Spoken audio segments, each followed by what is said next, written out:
Okay. Show me. Hi there guys, welcome back to the Dutch SC channel. Thank you very much for tuning in for another video without mid-roll ads. Yeah, and in this video I'm gonna give you my final verdict on this Geelang Anger 85X 4K. A small little parkflier that can record in 4K. By now I've done approximately 30 to 40 flights with this quadcopter. I must say I thoroughly enjoyed flying this quadcopter, and especially knowing that it would result in good recordings. In my initial review I was quite positive on this quadcopter, and I'm still quite positive, even though I'll try to find things to complain about. There are a couple, but mostly very positive on this quadcopter. So let's have a close look at it. So this little parkflier, completely out of plastic. There's no carbon fiber on this quadcopter anywhere. And I had anticipated this to be a floppy, not precise flying quadcopter. Also, I was worried about its durability. However, like I said, I've done quite a number of flights with it. Obviously, I've had crashes with it, but this is still... I have damaged two propellers. That is it.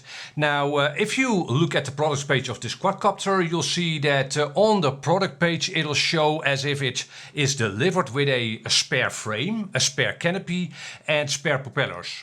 Right?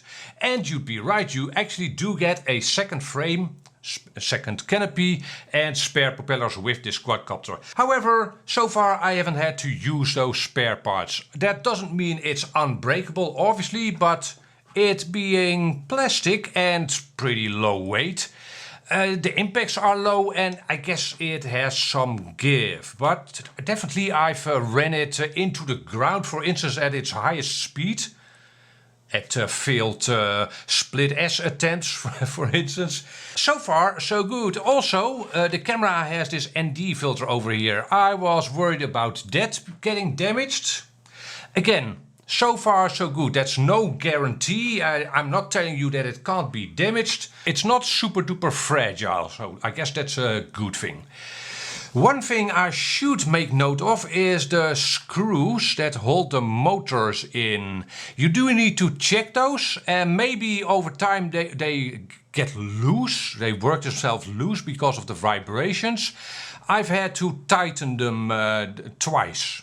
When I got the quadcopter I tightened them down, and after approximately 25 flights I tightened them down again. So I guess that's a downside of the quadcopter, and you do need to check that. Maybe add a dab of thread lock, and I wouldn't use the fluid, the liquid kind of thread lock on a plastic frame like this.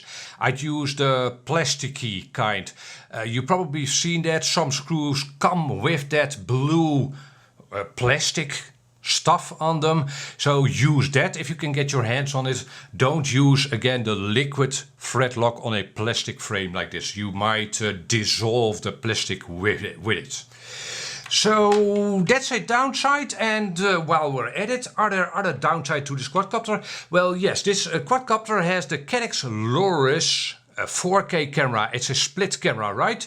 So it has the one lens over here, and that's used for your FPV view and the recording. Now the recordings with this quadcopter are actually pretty good, excellent actually, I'd say, especially for a small little camera as it is. But the FPV view leaves to be desired. Now that goes for any split camera, but especially with this one. I did enjoy flying the quadcopter. I accepted, I guess, the lower quality of the FPV feed because I knew that the recordings would be nice. I hope that makes sense. If the recordings would have been substandard as well, I wouldn't have bothered with flying this quadcopter, I think. Also, if the quadcopter didn't fly well, obviously I wouldn't have bothered flying it a lot. But still, the recordings being nice offsets the FPV view being a little substandard, I guess. But that's definitely a downside of the Caddx Loris system, and with that of this quadcopter. And the third downside of this quadcopter is that the maximum output level of the VTX in this quadcopter is 200 milliwatt. Not a problem for me, but if you'd want to use this quadcopter flying through buildings, 200 milliwatts might be a limiting factor for you. I generally don't fly in buildings with quadcopters like this, but yeah, in forests it's okay. Still, a bit more like 350 or 400 milliwatts would have been nice for this quadcopter, I think. It's obviously better than 100 milliwatts, but still, that might be a downside for you. This antenna is actually pretty nice. The FPV view was pretty good, but still, 200 milliwatts maximum. So what is this quadcopter? I've seen people call this a cine whoop. What? These are prop cards, right? This is not a whoop at all. These aren't ducts. And cine, I think it's too light to be called a cine whoop. I'd say this is a park flyer, fun flyer, and it has the added benefit of being able to shoot nice videos. That's what I'd call it, and it's definitely fun to fly. Is it for instance, a freestyle quadcopter? Well, it can be flown freestyle if you can fly well. Actually, let me show you a couple of clips here. And in this flight I tried to do split S maneuvers with this quadcopter. Now again, it is a light quadcopter, right? So it's not easy to do split S's.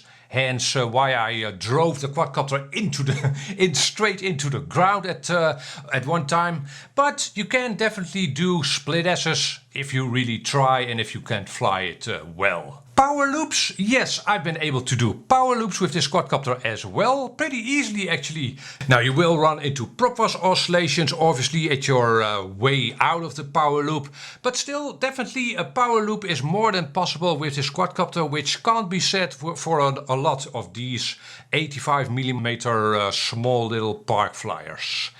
So yes, this is a 4S quadcopter, right? And I've only flown it on 450 milliamp hour batteries. This GMB Lipo and this tattoo Lipo. Now these tattoo Lipos generally can't really be used for multi-rotors.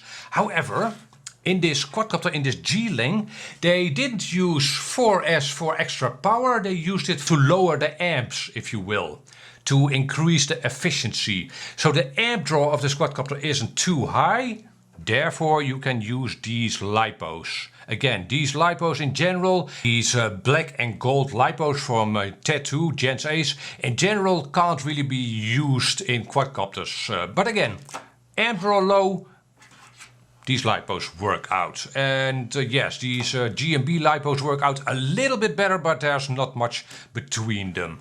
And they look to be the same size, so maybe they are actually the same.